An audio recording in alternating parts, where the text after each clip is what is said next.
Hey guys, welcome back to the channel. So today we're going to be talking about Van Helsing, another movie from 2004. This movie has Hugh Jackman in it, playing a rugged loner type character who can't remember his past. Does that sound familiar? If it does, it really should. It might sound a little bit, more like his other character that he's well known for that had a fantastic ending. Oh, what's that character's name? It doesn't matter. So, Van Helsing, it came out in 2004, like I said.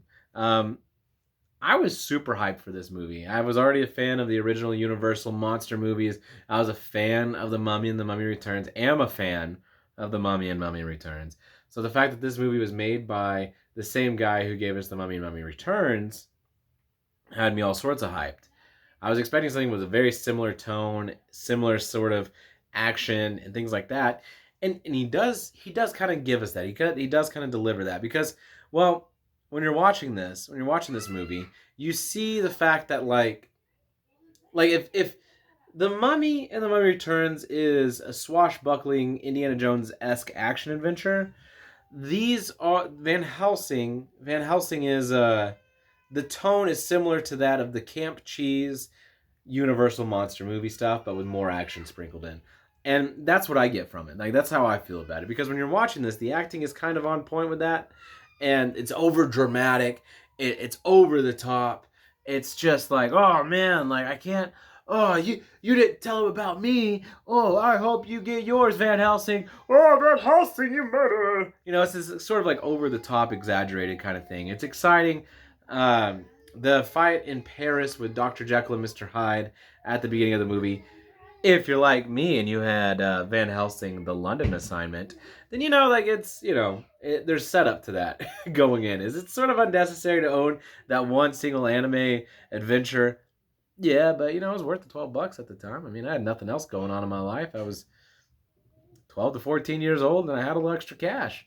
Or either that, I hit my mom and dad up. I don't really remember.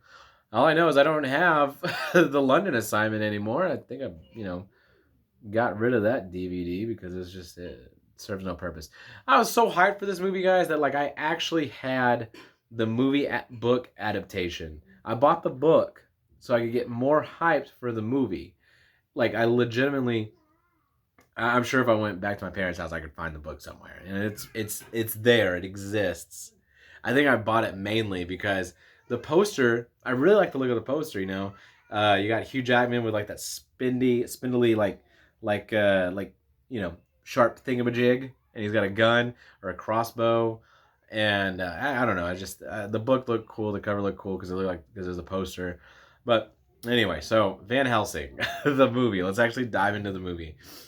The the director and the producers, the designers, they wanted to kind of put a new twist on these classic characters, especially like Frankenstein and Wolfman, characters you don't really see a whole lot of in media, a whole lot.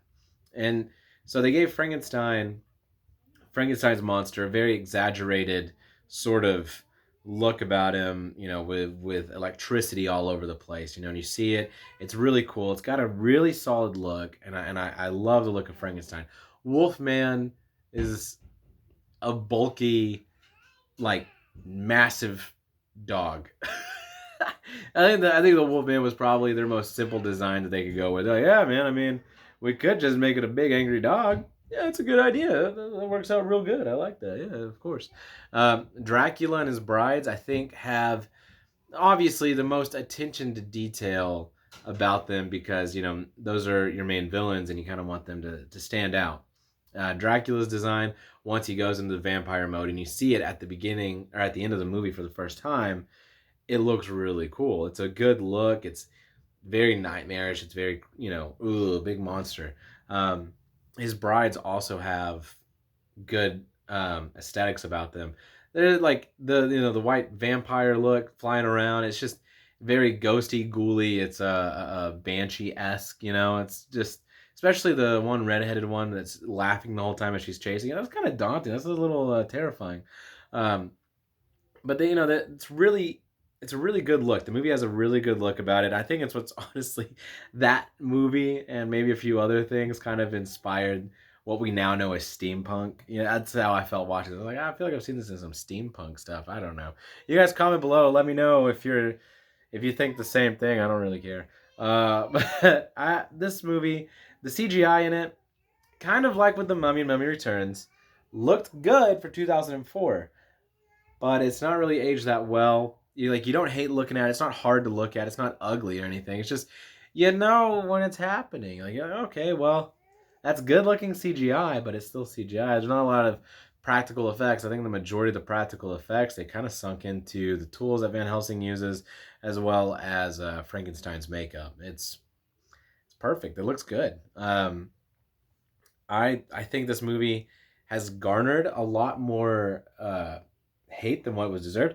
The box office that it should have grown more at the box office, to be honest, because this movie deserved at least 2 other movies, maybe 1. I don't know. I think the movie should have been an actual franchise because it's fun. It's a fun action movie in the vein of The Mummy and The Mummy Returns because it's obviously made by the same guy, but whereas those are a lot more lighthearted, kind of like old action movies with Errol Flynn, like Robin Hood. This is sort of like when you watch the original Dracula, the tone in there it's just kind of dark and depressing in some parts, but it's still campy. It's still kind of over the top, and that's kind of what this movie is. It's still campy and over the top, but some of the tones just kind of bring it down, like the hero's journey that he goes on. It's a tragic hero's journey because he does save the day. He just doesn't get the girl at the end, and it's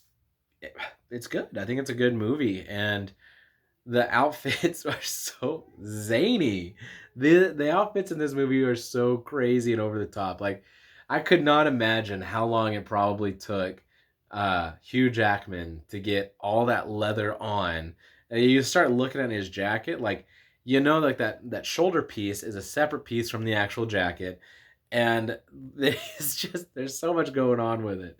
And then Kate Beckinsale, she's probably got the simplest outfit, but like it looks uncomfortable just watching it in the movie. She looks uncomfortable, and she even said in interviews afterwards that she hated wearing it because it was uncomfortable. So yeah, it makes sense. One of the big scenes in the movie was the ballroom dance scene where Van Helsing's going to trade Frankenstein for Kate Beckinsale's character. And that scene is awesome. It's this big, sort of elegant, ridiculous scene of wire works with gymnastic people, and there's a dude who can shoot fire out of his mouth. It's really like a lot of money went into that one scene, and it paid off because it's a good scene. That's a fun scene, and bit of an issue though.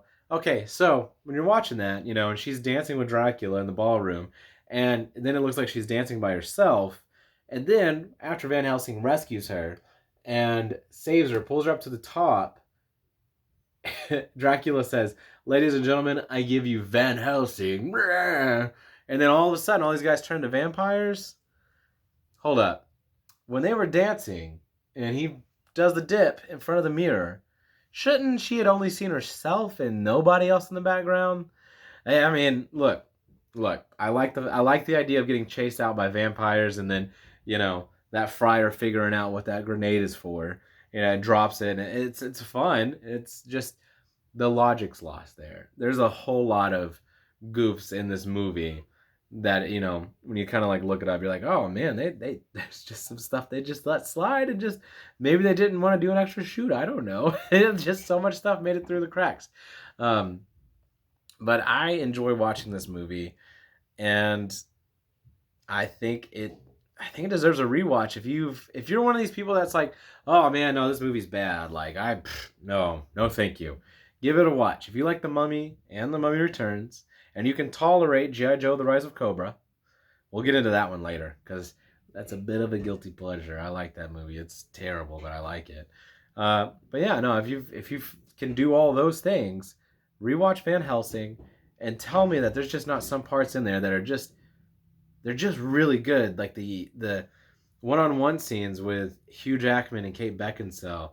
They're really good. Like, those are two actors that just elevate the movie when they're by themselves, and the little piece of humanity, the smiles, the looks, it's really good, and then it's all encapsulated in this big, wonderful cheese fest of a film.